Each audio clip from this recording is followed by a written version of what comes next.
Back یا رسول اللہ، تاجدار ختم نبوت زندہ باد زندہ باد۔ انتہائی افسوس سے یہ بات کہنی پڑ رہی ہے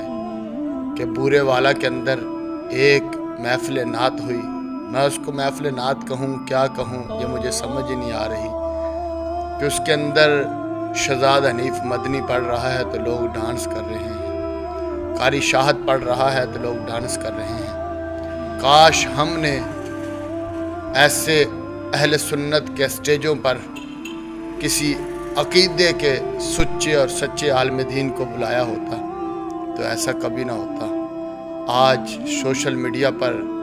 ہر مکتبہ فکر کے لوگ ہمارے اوپر انگلی اٹھا رہے ہیں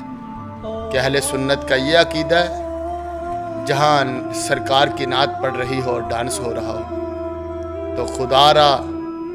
آج بھی سدھرنے کی ضرورت ہے۔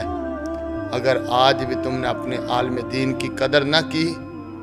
تو ایک وقت ایسا آئے گا کہ تمہیں عالم دین ڈھونڈوں گے تو عالم دین نہیں لبے گا، کیونکہ سارے لوگ کہیں گے ہم تو گلوکار بنائیں گے، ہم تو نعت خواں بنائیں گے، اس کے اندر پیسے بڑے ہیں۔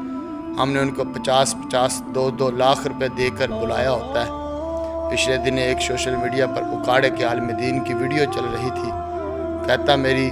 15,000 روپے تنخواہ تھی، میری بیوی مجھے چھوڑ کے چلی گئی بھوک اور پیاس کی وجہ سے، افاقوں کی وجہ سے، تو کہتا میں کام کرنے کے لیے نکلا ہوں تو میرے پاس اب بھی پیسے نہیں ہیں، کرائے کے لیے بھی پیسے نہیں ہیں۔ خدا را سوچئے ذرا، کاش ہم ان محفل نعت سے نکل کر اپنے عالم دین کو ٹائم دیا جائے، اسٹیجوں پر عالم دین کو بلاؤ جو عقیدے کا بھی پکا ہو اور شریعت کا بھی پکا ہو۔